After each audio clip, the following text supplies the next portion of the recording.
Muy buenas tardes, gracias por asistir a la teleconferencia de hoy, 8 de marzo de 2016.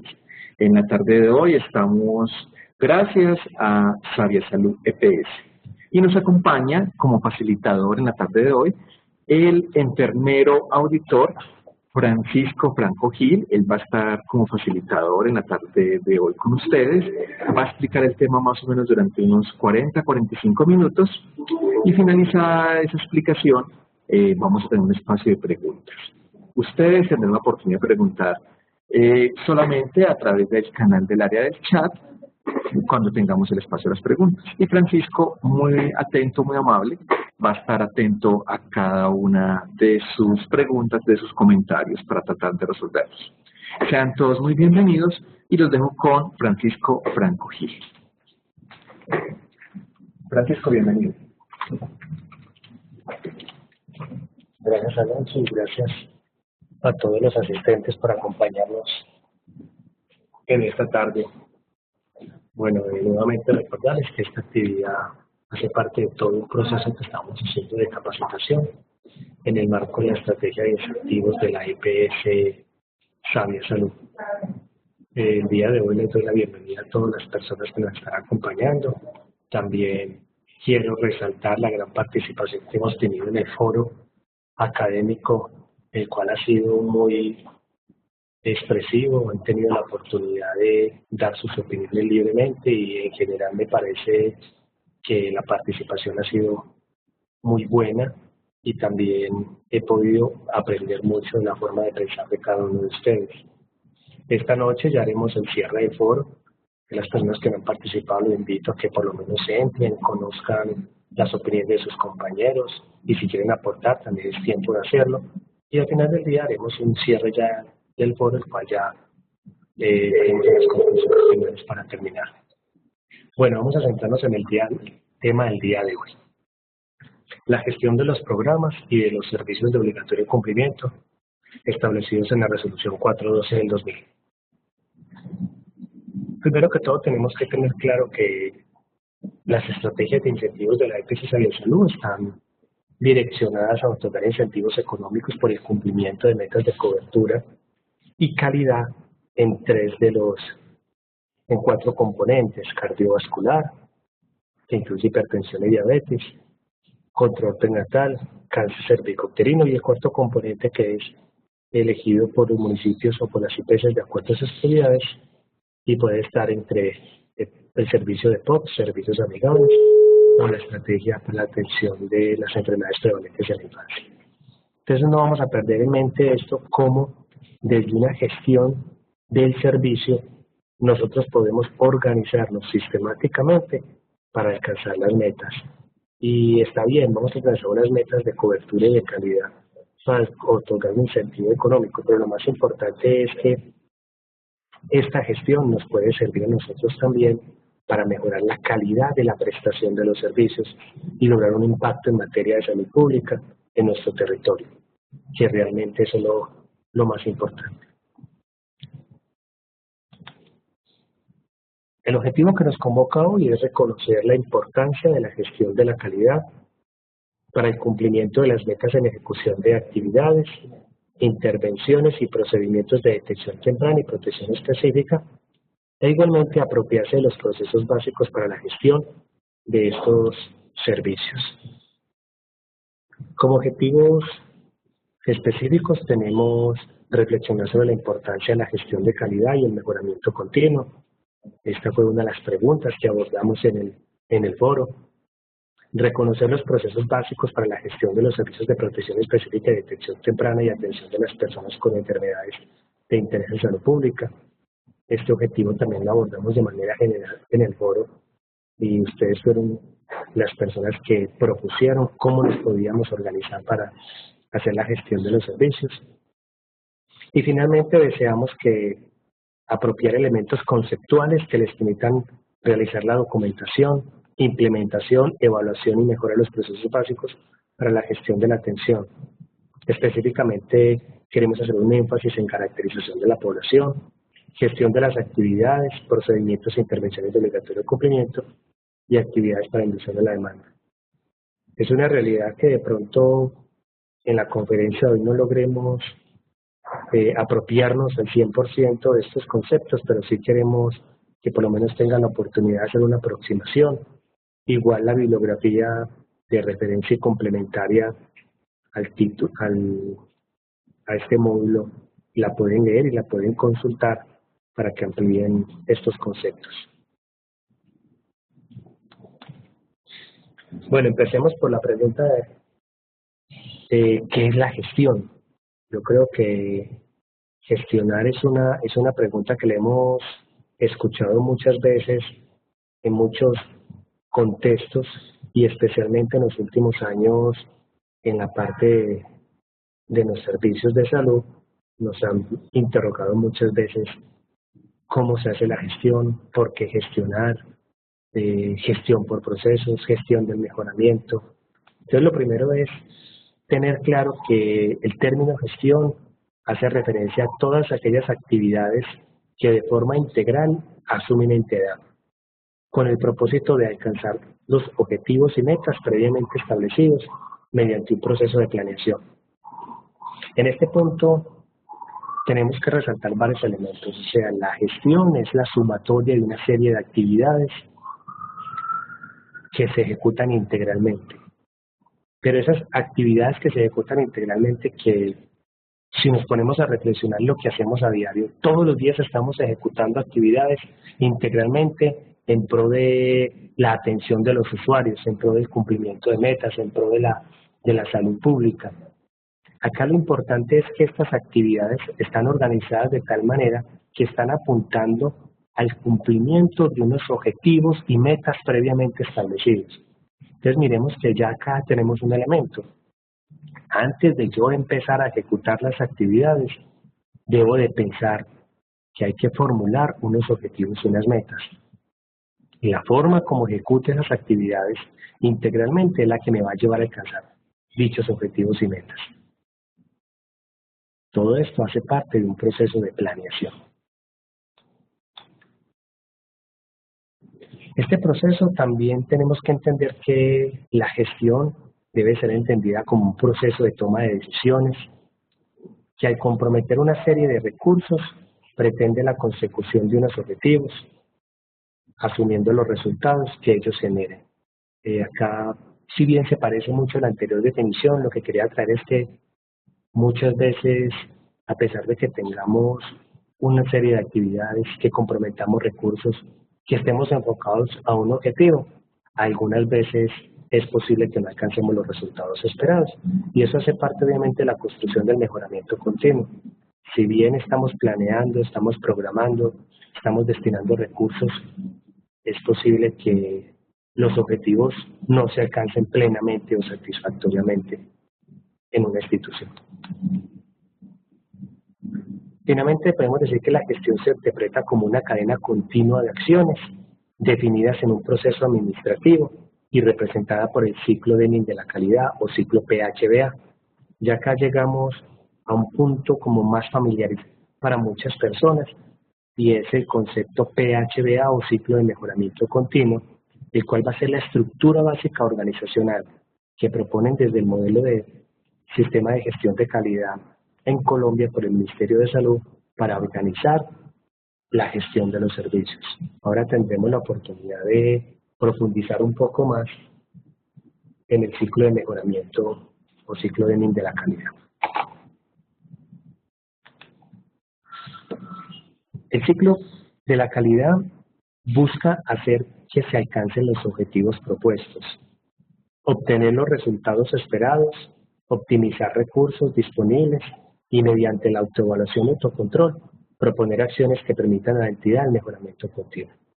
Entonces acá sí quiero detenerme un poquito y es que ya fuera de los objetivos, fuera de los recursos, acá hay dos elementos que son de suma importancia: la autoevaluación y el autocontrol. En el foro encontrábamos mucho que decían que una de las desventajas que tenía la gestión por procesos eran las constantes auditorías y la constante documentación.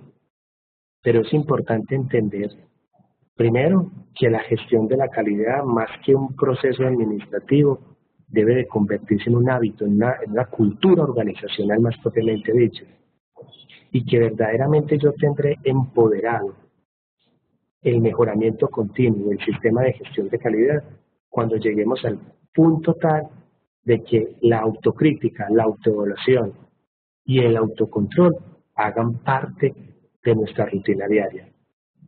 El objetivo del mejoramiento continuo no es tener un evaluador todo el tiempo encima de uno, verificando que uno haga o no haga las cosas según los procesos. Más bien, el objetivo del mejoramiento continuo es que cada uno de nosotros, como partícipes de un proceso o partícipes de una determinada proceso de atención, logremos el autocontrol de nuestras acciones, verificando constantemente, autoevaluando y criticándonos la calidad de nuestros productos.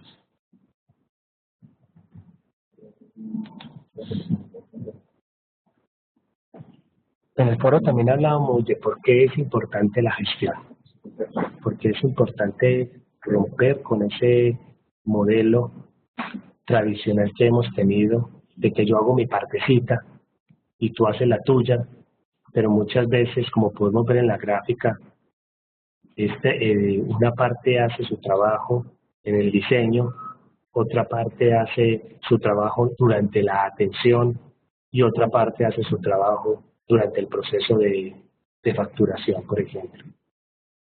Lo importante es que durante un proceso de gestión, durante la gestión, nosotros tenemos que tener objetivos comunes.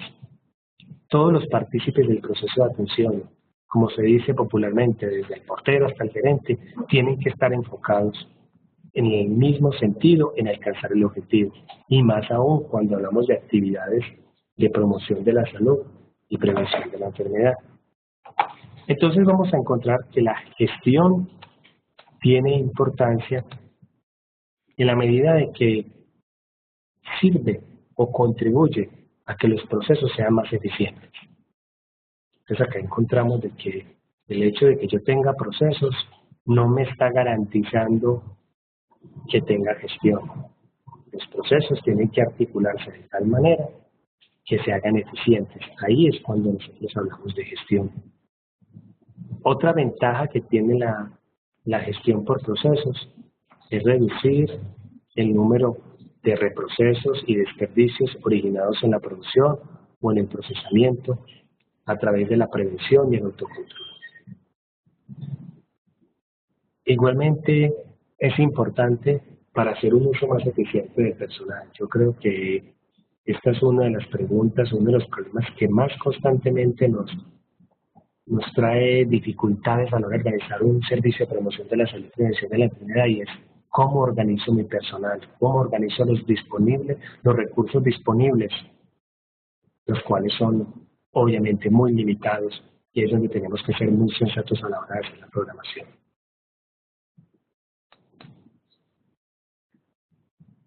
También es importante la gestión porque nos permite actuar en forma consistente con los requisitos de los entes y requisitos legales. Hay un atributo específico acá, y es que siempre estamos enfocados en las necesidades de los usuarios.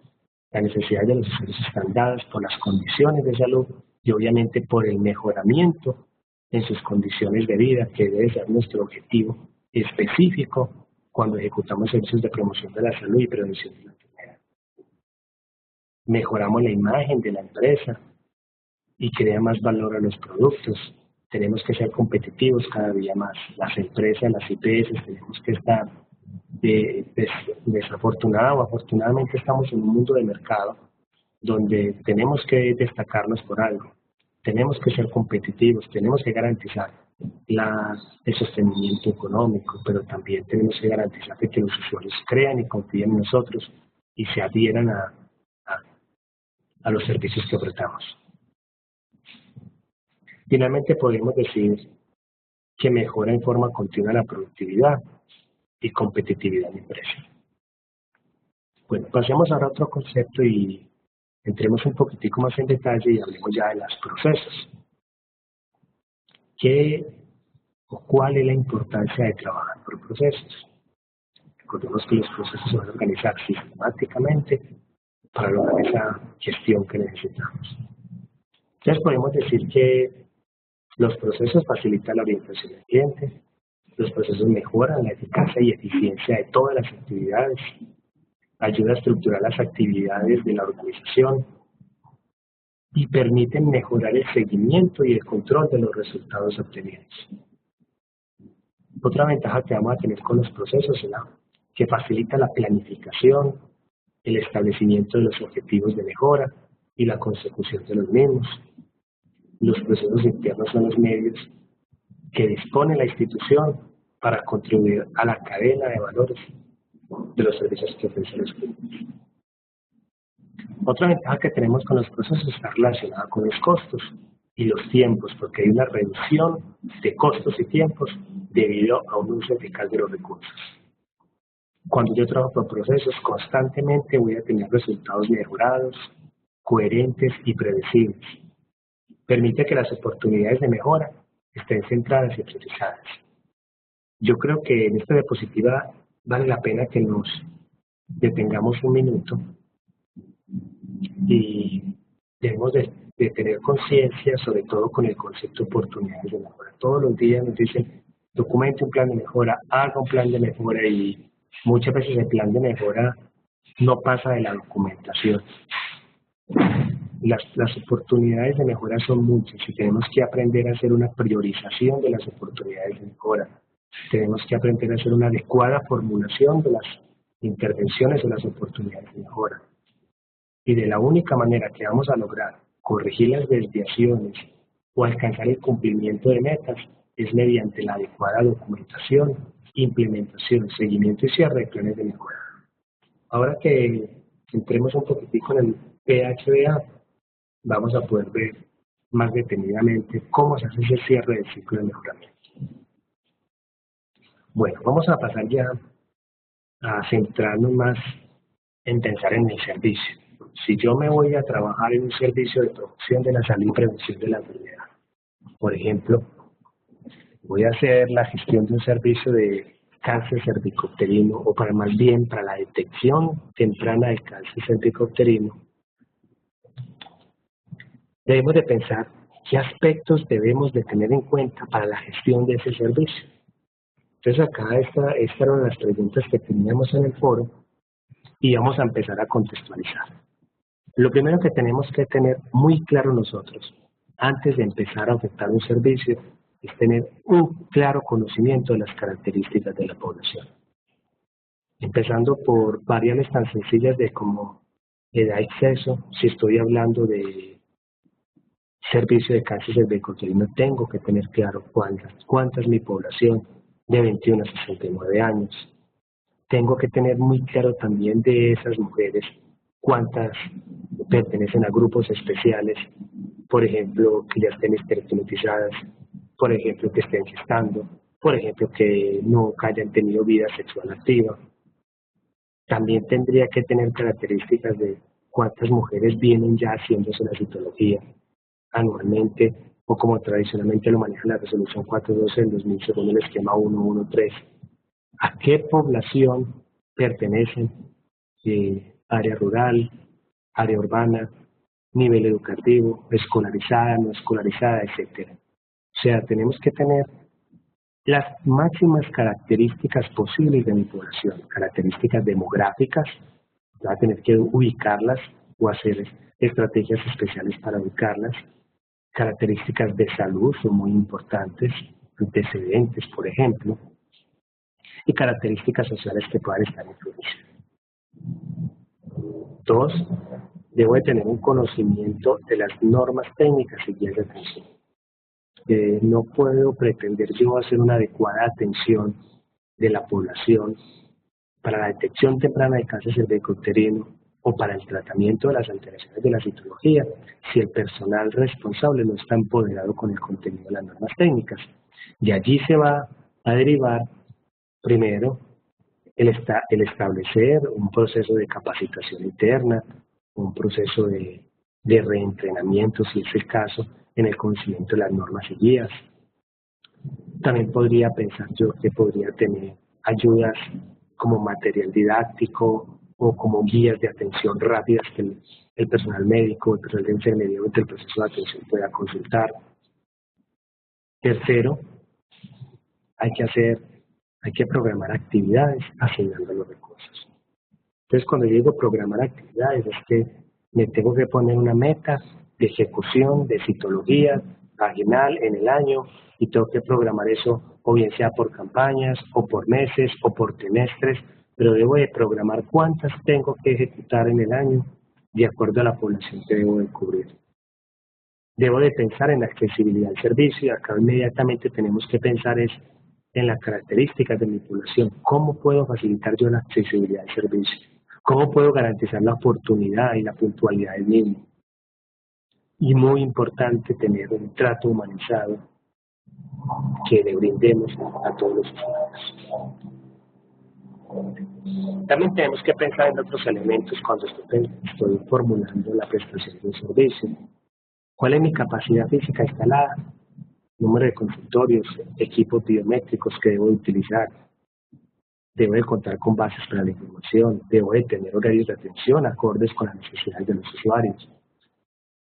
Y debo de tener un plan de información, comunicación al usuario en el tema o con los temas relacionados con promoción de la salud y prevención de la enfermedad. Como pueden ver, son muchas las condiciones, son muchos los elementos que debemos de tener presentes o que debemos de pensar en los mismos cuando vamos a prestar un servicio. Muchos de estos ustedes los expusieron en el foro y algunos más. Ahora bien, dentro del modelo de gestión debemos de pensar de que existen unos procesos básicos para la gestión de la atención. Que vamos a coger estas ideas que hemos presentado en las 3 últimas diapositivas y las vamos a centrar en unos elementos ya más estructurados. Entonces, cuando yo voy a organizar la prestación de los servicios, debo de pensar, primero, en caracterizar la población. Segundo, ejecución de actividades de obligatorio cumplimiento, estrategias de inducción a la demanda, estrategias IS dirigidos a los usuarios, capacitación dirigida al personal de la IPS en este caso, pensar en la continuidad de las acciones y auditoría para el mejoramiento de la calidad. Como ustedes pueden ver, en estos 7 procesos básicos, o con esos 7 procesos básicos, si yo logro que el servicio de control prenatal, yo tenga identificada a mi población, tenga claramente cuáles son las actividades obligatorias de cumplimiento que tengo que ejecutar en ellos, defino las estrategias de inducción a la demanda, defino cuáles van a ser los temas de educación que le voy a dar a mis usuarios durante el proceso de atención, cuál es la capacitación que tiene que tener el personal de la IPS, cómo voy a garantizar la continuidad de las acciones y finalmente cómo haré el proceso de mejoramiento continuo a partir de una auditoría para el mejoramiento de la calidad. Estos son los 7 elementos que nosotros tenemos que pensar y formularlos como procesos a la hora de organizar el servicio. Bueno, vamos a mirar ahora cómo sería la estructura de ese proceso. Habíamos hablado ahora que vamos a pensar siempre en un marco estructural del ciclo de mejoramiento o ciclo PHDA. No me voy a detener mucho porque yo creo que ya el tema ha sido mucho de su conocimiento según lo que pude percibir en el foro. Ya muchos sabemos a qué se refiere el ciclo PHDA, simplemente a modo de recordar, planear, es definir el cómo voy a hacer las cosas, o sea, defino objetivos, defino metas, defino recursos, defino responsables, defino la forma de hacer las cosas, qué, cómo, cuándo, dónde, por qué, establezco las metas, entre otros elementos. El hacer empieza con el entrenamiento. No podemos esperar que un proceso, por el hecho de estar escrito debidamente, se implemente solo. No es necesario que todos los participantes del proceso de atención conozcamos y estemos debidamente entrenados en el proceso. Ejecutar se refiere a hacer lo que dijimos en el planear. O sea, el hacer es ejecutar lo que dijimos que íbamos a hacer, como lo íbamos a hacer. Acá es donde surgen muchas veces todos los soportes de ejecución, es de pronto la parte que más duro nos da muchas veces, porque estamos muy acostumbrados a trabajar en una cultura muy oral, donde la actividad diaria la hacemos, y tenemos que ir fortaleciendo, direccionando nuestras actividades hacia el registro. Verificar es simplemente comprobar si cumplí con los objetivos y metas que me propuse. Eso es verificar, cumplimiento de objetivos y metas. Aunque también yo puedo verificar midiendo la adherencia que tiene el personal al proceso previamente establecido. O sea que la verificación se hace de dos formas. Uno, cumplimiento de objetivos y metas por medio de la medición de indicadores, por ejemplo. O dos, en una auditoría interna donde yo mido la adherencia del personal al proceso previamente establecido. Cuando yo hago la medición de objetivos y metas y de adherencia, van a salir unos resultados. Analizar esos resultados e intervenir los mismos de acuerdo a las desviaciones, a las brechas o a los incumplimientos que encuentre, debo de actuar. ¿Y qué es actuar? El actuar es implementar acciones de mejora, preventivas, correctivas o de mantenimiento. El actuar lleva consigo a sí mismo usualmente un plan de mejoramiento, y un plan de mejoramiento que va a tener que someterse a su vez a ese ciclo de planeo el plan de mejora, ejecuto las acciones de mejora, verifico el cumplimiento de las acciones de mejora y hago el cierre del ciclo de mejoramiento. Yo puedo decir que una institución ha cerrado su ciclo de mejoramiento cuando ha logrado cumplir con el ciclo PHDA. Bueno, vamos a volver nuevamente a estos procesos básicos y vamos a tratar de imaginarnos ya conceptualmente cómo se organizaría esto en la prestación del servicio.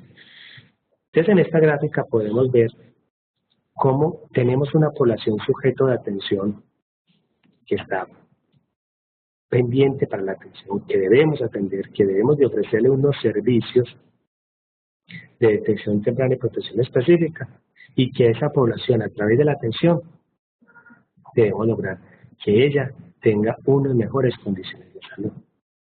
Entonces, acá en el centro tenemos la prestación que habitualmente nosotros hacemos, la aplicación de la norma técnica o la guía de atención. Y los procesos básicos los vamos a tener en la caracterización de la población, gestión de actividades de obligatorio cumplimiento, inducción a la demanda, ISE, capacitación del personal, suficiencia del talento humano, seguimiento de adherencia, búsqueda de asistentes, continuidad de las acciones. Todo eso hacen parte del hacer. Hago una auditoría de la calidad para verificar el cumplimiento de los objetivos y metas, como lo explicamos ahorita. Y en el actuar tengo el mejoramiento continuo. Esa sería como la estructura básica, como deberíamos de organizar un servicio de promoción de la salud y prevención de la enfermedad. Este modelo se puede adoptar para toda la gestión de promoción de la salud o prevención de la enfermedad o para un servicio en específico. Volvemos al ejemplo del cáncer cervicouterino. Antes de empezar a prestar servicios, yo debo detenerme a pensar en las características de mi población. 2, debo de planear el número de citologías que voy a hacer. También debo de tener presente de que esas citologías se me van a presentar unas citologías alteradas en un determinado porcentaje, las cuales van a requerir una derivación a un nivel superior o también van a tener una atención en el primer nivel de atención. Como tengo que cumplir unas metas y sabemos de que esas actividades son de obligatorio cumplimiento, es indispensable, de acuerdo a las características de la población, definir estrategias para inducir la demanda. Es una realidad que en nuestro medio no tenemos la cultura de consultar a servicios de promoción de la salud y prevención de la enfermedad. Por eso es que tenemos que diseñar estrategias que nos permitan orientar a nuestros usuarios para que demanden el servicio. Una vez los usuarios accedan, tenemos que tener planeado ya cuál va a ser esa serie de estrategias de información, educación y comunicación que vamos a ejecutar sobre factores de riesgo, sobre factores protectores, sobre cuidados, sobre cuándo consultar de nuevo, sobre signos de alarma, entre otros. nuestro personal tiene que estar capacitado. Y yo creo que esta es la clave para poder lograr una adecuada adherencia, los resultados en salud que esperamos y obviamente el suprimir los riesgos que se pueden presentar durante la atención. Se nos sigue presentando aún que debido a falta de conocimiento de la guía de atención se nos escapan mujeres con citologías alteradas o por el contrario, por el desconocimiento que tenemos, sobre ejecutamos acciones no pertinentes en un grupo poblacional. Acá lo más importante es lograr una adherencia a la norma técnica o guía de atención, que es el objetivo principal que tenemos, garantizar atenciones seguras, pertinentes, oportunas y accesibles. La suficiencia del talento humano es indispensable. Una vez yo tengo ya establecido la cantidad de actividades que debo ejecutar, debo de pensar, bueno, ¿y cuántas personas necesito para ejecutar esas actividades? ¿Cuál es la capacidad que tiene mi institución para soportar esa carga, esa demanda que voy a inducir? Debo de prepararme, ¿cómo me voy a preparar para atender la demanda? Fortaleciendo el talento humano, regulando las actividades, estableciendo campañas, brigadas. Cada institución va a tener sus particularidades que nos van a permitir organizar los recursos humanos y físicos de tal manera que podamos responder a las metas que nos hemos fijado. Un aspecto muy importante y clave, ya específicamente en el alcanzar los incentivos, es el seguimiento a la adherencia de los usuarios. Los incentivos buscan cobertura, pero también buscan calidad. Y calidad en la atención también va derivada de la oportunidad en el acceso, de la adherencia a normas y guías, pero también en el ejecutar las actividades, procedimientos e intervenciones establecidas en la norma técnica. Si yo hago una adecuada gestión de la atención, identifico uno a uno mis usuarios y le hago un seguimiento, la adherencia a los mismos, podré incrementar significativamente los resultados. En este caso, podré impactar positivamente en el cumplimiento de las metas y obviamente obtener los incentivos económicos para la institución. Este proceso no lo habíamos mencionado ahora, el de búsqueda de asistentes. O sea, hay que buscar los asistentes. Cuando yo tengo una gestión de un proceso, cuando hay una población en riesgo, cuando estoy buscando una adherencia, una continuidad de las acciones, hay que lograr que los usuarios se involucren, participen y sobre todo la población que esté perdida tenemos que gestionar para que venga y consulte, para que reciba una atención oportuna y de calidad. La auditoría para la calidad me va a permitir evaluar el cumplimiento de las metas, el cumplimiento de los objetivos, la adherencia a procesos, detectar oportunidades de mejora, detectar desviaciones. La auditoría de la calidad, como lo vimos ahora, algún día tiene que desaparecer y convertirse en un autocontrol, en una autoevaluación que verdaderamente es lo que pretendemos. Fin último, con el proceso de mejoramiento continuo, es que nosotros nos hagamos autoevaluación. Por el momento tenemos que apoyarnos en la auditoría para lograr identificar las oportunidades de mejora. Y el mejoramiento continuo tiene que ver con la implementación, seguimiento y cierre de planes de mejoramiento, que como lo dijimos ahora, pueden derivarse del cumplimiento o incumplimiento de objetivos, de alcanzar las metas, de un evento adverso, pueden derivarse de un evento como un caso de muerte materna o una sífilis congénita, también me podría derivar un plan de mejoramiento, un diagnóstico de cáncer cervicouterino en una mujer menor de 50 años, entre otros eventos podrían crear la necesidad o de mismo se podrían identificar oportunidades de mejora que sean intervenibles mediante planes de mejoramiento. Bueno, pues quiero ahora entrar un poquitico en detalle como en la estructura o más bien en el alcance y enfoque que deben de tener los procesos. Vamos a mirar solamente 3 o 4 ejemplos por motivos de tiempo, pero sí quiero que conozcamos cuál sería el objetivo, por ejemplo, de caracterización de la población.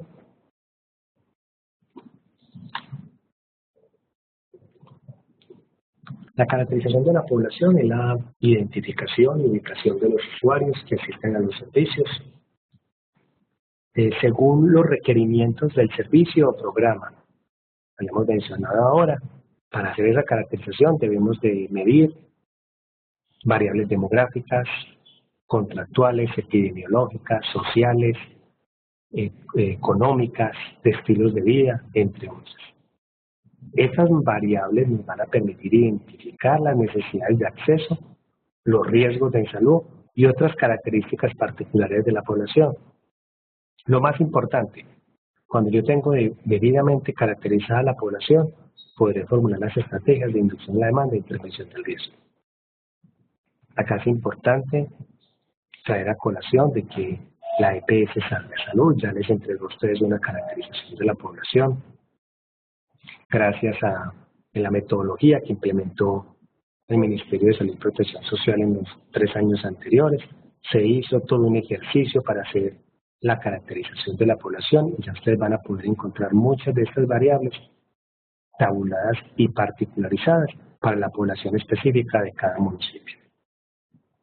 El segundo proceso son las estrategias de inducción a la demanda. Yo creo que son muy conocidas y por medio de este proceso podemos hacer la planificación, organización, dirección, documentación de la programación, reporte y evaluación de todas las actividades, procedimientos de intervención y de detección temprana y protección específica. Debemos de garantizar el cumplimiento de las metas definidas en la institución y la normatividad vigente. O sea, si yo no tengo claro cuáles son las actividades que voy a ejecutar de acuerdo a la norma técnica, en qué cantidad, en qué población, con qué frecuencia, en qué grupos de edades, va a ser muy difícil cumplir con las metas. Va a ser muy difícil lograr el impacto en materia de salud pública que estoy buscando. Este proceso de actividad de obligatorio cumplimiento me va a permitir planificar detenidamente esto. O sea, yo tengo que tener muy claro cuántas mujeres espero tener embarazadas en el municipio, cuántas mujeres están en edad fértil y que son objeto de atención en el servicio de planificación familiar, en el servicio para detección de cáncer de cuello uterino, por ejemplo. Cuántos jóvenes hay en mi población y puedo tratar mediante la estrategia como servicios amigales para adolescentes y jóvenes. O sea, en la planificación, la organización, debemos establecer previamente hacia dónde vamos y qué objetivos pretendemos alcanzar. Finalmente, el proceso de auditoría, la inducción a la demanda, qué pena que me lo salté, porque lo mencioné ahorita y me lo salté. El proceso de inducción a la demanda nos va a permitir, a partir de esa caracterización de la población, establecer estrategias para orientar, para fomentar la demanda de los servicios. Lo habíamos mencionado ahora, los usuarios en nuestra cultura no acudimos normalmente a un servicio de promoción de la salud y prevención de la enfermedad. Escasamente vamos cuando nos sentimos enfermos. Por eso, la normatividad es muy clara y establece como obligatoria generar estrategias de inducción a la demanda. Hay que buscarlos. Y no solamente buscar el que va a diario a la institución, sino buscar especialmente a aquellas personas que habitualmente no consultan. Tenemos que hacer estrategias de búsqueda de usuarios no consultadores, estrategias de búsqueda de población con factores de riesgo. Por ejemplo, si yo estoy pensando en un servicio de control, de planificación familiar, debo de tener claramente identificadas las mujeres en edad fértil con factores de riesgo. Mujeres hipertensas, diabéticas, epilépticas, entre otras morbilidades que me podrían acarrear mayores riesgos durante un proceso de gestación. Estas mujeres deben de recibir por lo menos orientación al servicio de planificación de familiar y garantizar una adecuada orientación y elegibilidad de un método de planificación si así ella lo requiere. Finalmente llegamos al proceso de auditoría para el mejoramiento de la calidad. La auditoría es simplemente comparar por medio de un proceso o mecanismo sistemático la calidad observada con respecto a la calidad esperada. En otras palabras, ¿qué es lo que estamos haciendo frente a lo que está escrito? Eso es lo que hace. La auditoría debe de responder a un plan de auditoría previamente definido, con criterios claros, saber cuáles van a ser los puntos de comparación.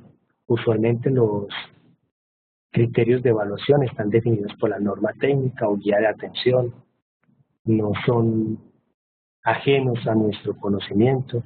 Usualmente lo que buscamos es que se ejecuten esas acciones básicas, esas acciones pertinentes, claras y oportunas establecidas en la norma o la guía de atención.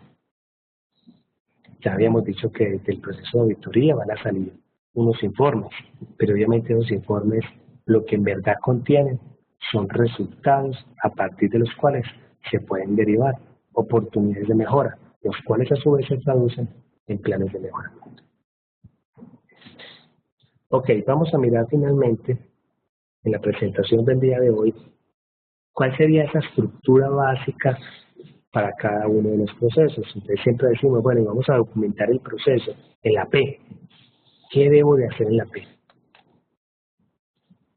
Un proceso documentado debe tener mínimamente objetivos responsables, debe tener estructural o anexo un cronograma, un plan de ejecución de las actividades.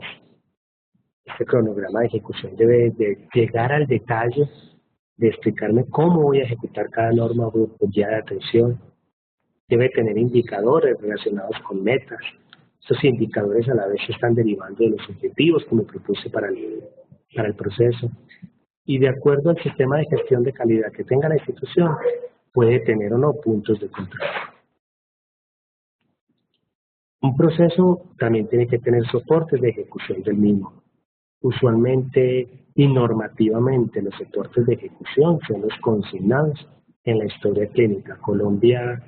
En Colombia la normatividad dice que el único medio válido para registrar las atenciones ofrecidas a los usuarios es la historia clínica. Entonces, usualmente los soportes de ejecución los vamos a encontrar en la historia clínica.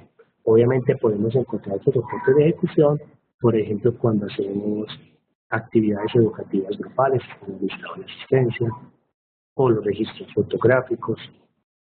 También podremos encontrar soportes de ejecución cuando hacemos la inducción a la demanda, que hay sistemas volantes, que existen el registro de llamadas, entre otros. Pero tenemos que tener presente de que en Colombia, en lo máximo de lo posible, los registros de las atenciones deben de quedar consignados en la historia clínica. Como tercer elemento, debemos de tener un seguimiento al cronograma de ejecución. Debemos de hacer la medición de los indicadores y los puntos de control según el caso. Entonces podemos ver que acá, en la implementación de este proceso, ya vamos en la web, ya estamos verificando el cumplimiento. Y finalmente, para poder garantizar el cierre del ciclo de mejoramiento, debemos de hacer la implementación, seguimiento y cierre de planes de mejoramiento. Bueno, ya con esto termino mi presentación el día de hoy. Me gustaría ya acceder al área de chat para conocer cuáles son las inquietudes, sugerencias o aclaraciones que debemos hacer en la presentación.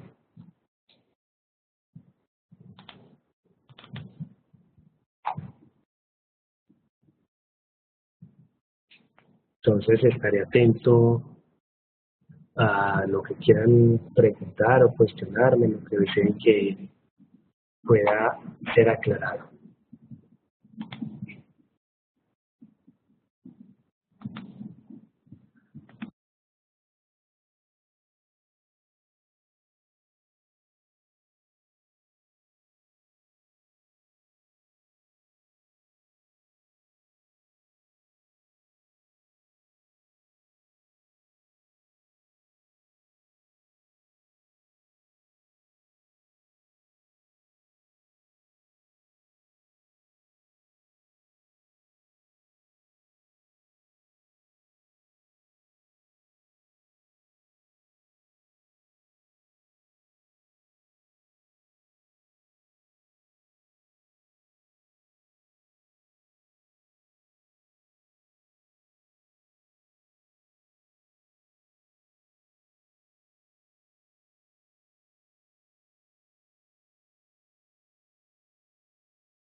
Bueno, buenas tardes. Seguimos entonces ya con la sección de preguntas. Actualmente estamos 42 personas activas dentro de esta teleconferencia. Vamos a escuchar las preguntas de los compañeros. Marilena González Vargas nos dice: buenas tardes. En el seguimiento de inasistentes es necesario realizar bases de datos aparte de la nota de historia clínica del paciente. Marilena, si yo tengo un proceso de búsqueda de inasistentes o de búsqueda de inasistentes, lo primero es hacer el registro en historia clínica. Eso sí es lo ideal. Nosotros tenemos que garantizar de que un usuario que no viene, que no acude, que se busca, hacer el registro en historia clínica, se busca al señor en tal teléfono, en tal dirección y no se localiza. Es muy importante dejar ese registro. Pero si nosotros vamos a medir el cumplimiento de un objetivo relacionado con la efectividad de las estrategias de búsqueda en asistentes, tendremos que tener mecanismos para recoger esa información. En conclusión, el hecho de realizar una base de datos adicional simplemente va a ser la ayuda que nosotros tengamos para tabular un indicador de cumplimiento. Si ese indicador no existe dentro de nuestro proceso, no va a ser necesario documentar la base de datos. Por el contrario, va a ser más fácil para nosotros, si medimos un indicador de efectividad de estrategia de búsqueda en asistentes, tener un registro de rápido consulta y donde podamos condensar rápidamente qué gestión hemos hecho. Caterina Vázquez, me pareció muy importante la charla, todo estuvo muy bien explicado y completo mucho con el material de estudio. Muchas gracias, Katia. Luisa Restrepa dice: muchas gracias por la presentación y la bibliografía que se presentó para este tema. Igual lo dice Aleida del Socorro. Muchas gracias, muy clara la información. Gloria Marcela dice que muchas gracias por la exposición, muy claro y articulado la gestión de calidad con nuestro placer. Gracias por el valioso soporte.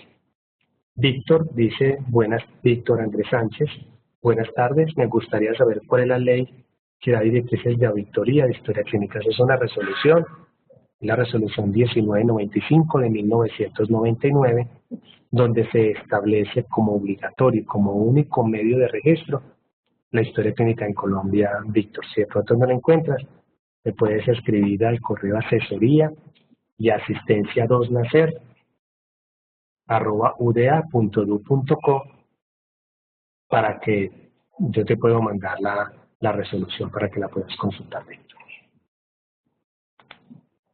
Bueno, son todas las consultas que tenemos hasta el momento.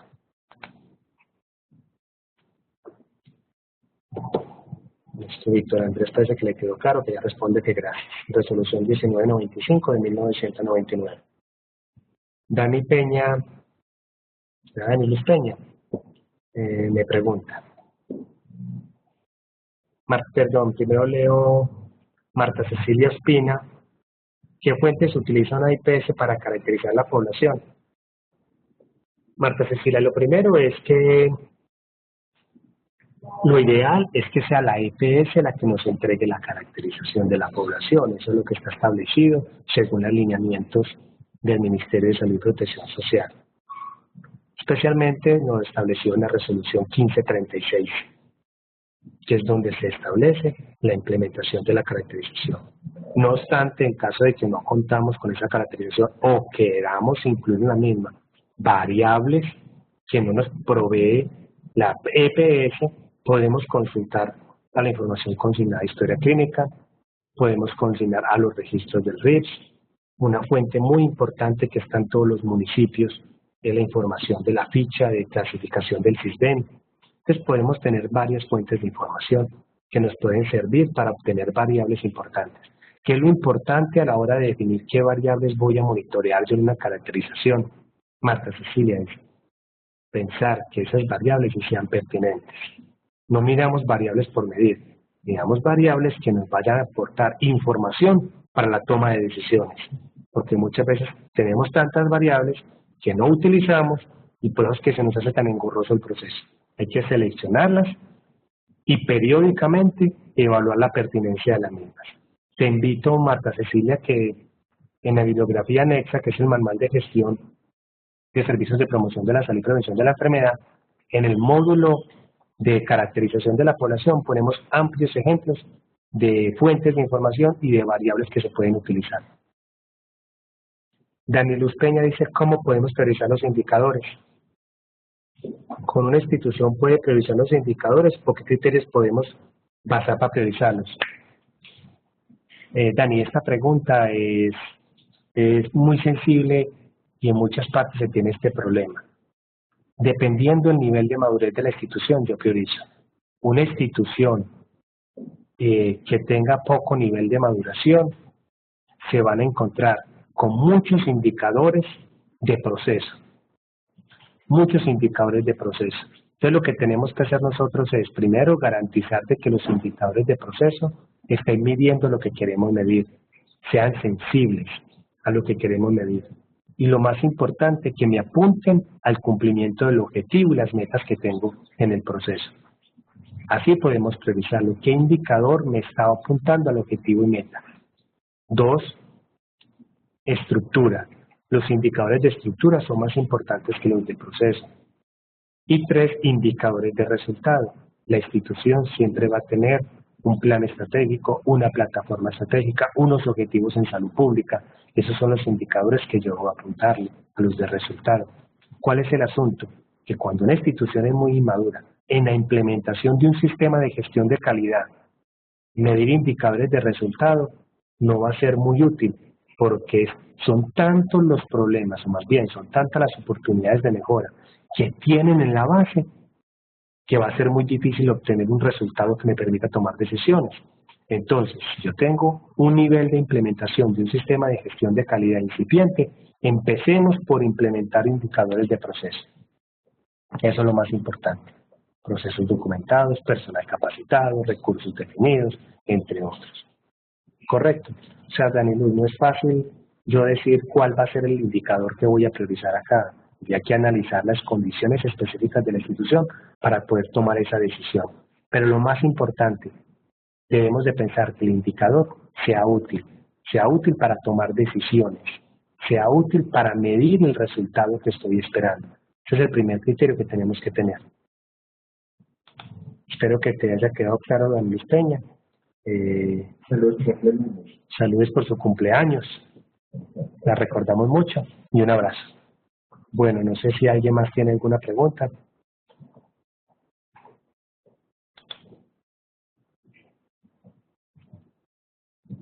Encontramos una pregunta más por acá de Sol Mérida Ortiz. Buenas tardes, ¿cómo se puede concientizar a los médicos de apropiarse de la promoción y prevención, ya que, no entiendo, ya que se escuelen algunos de ellos solo estudiaron para salvar vidas y atender pacientes enfermos y no sanos? Ese es el gran reto que tenemos con las escuelas de medicina. La medicina biomédica se enfoca mucho en la enfermedad y es una realidad de nuestro país. El médico fue formado para eso, pero las nuevas tendencias de entender el concepto de salud, no solamente como la ausencia de enfermedad, que eso es lo más importante, nos deben de llevar a que ellos se apropien de que, primero, la salud no se logra solos desde el sector salud, existen más determinantes sociales que involucran. 2, tenemos que tener claro de que lo ideal no es curar a las personas, lo ideal es prevenir que las personas se nos enfermen. Y la única manera que vamos a lograr eso es con la promoción de la salud y la prevención de la enfermedad. Sí, es una lucha, pero yo creo que en la medida de que ellos van conociendo las nuevas tendencias, las nuevas formas de pensar, conocen la APS en salud, conocen sobre todo el Plan Decenal de Salud Pública, que si ustedes lo miran, está directamente direccionado a la ejecución de estrategias de promoción de la salud y prevención de la enfermedad, vamos a poder apropiarnos de esto. En conclusión, te invito a que los motives a que estudien el Plan Decenal de Salud Pública, a que se aproximen a él, que estudien el concepto de salud y que estudien también el concepto de determinantes sociales de salud, porque vamos a poder entender que la salud es más allá de curar. Bueno, no sé si hay más preguntas. Nuevamente les agradezco a todos los que han participado en el foro. Espero que la conferencia de hoy les haya servido para redondear los conceptos, para afianzar y para lograr el objetivo que teníamos. Los invito a que empiecen a pensar en gestión por procesos, que vayan diseñando cómo van a organizar sus servicios. Tenemos una meta que es alcanzar coberturas útiles, tenemos una meta que es impactar en materia de salud pública y tenemos otra meta que es alcanzar un incentivo económico que nos puede dar la EPS Sabia Salud. Agradezco a todos los participantes el tiempo, agradezco a todos los participantes que han escrito por el área de chat también por sus preguntas y en especial a la EPS.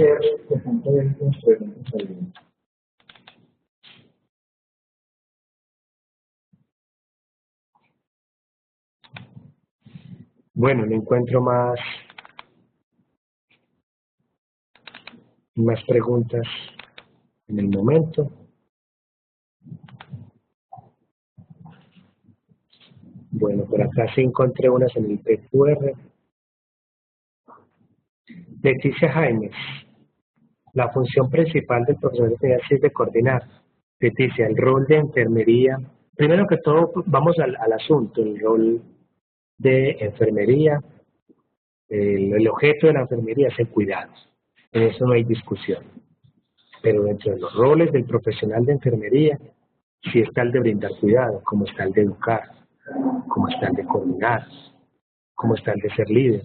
Entonces yo creo que tenemos que pensar en las dos cosas. Tenemos que pensar de que somos los cuidadores en el proceso de salud y enfermedad, de las familias, de las personas, de la comunidad, pero también somos los líderes de la implementación de procesos y estrategias. No vamos a lograr nuestros resultados en salud si no pensamos cómo hacer las cosas, si no organizamos los recursos y los tiempos.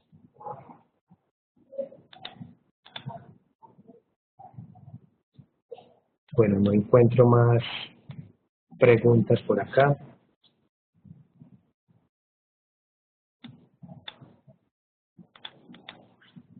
Ramón Botero.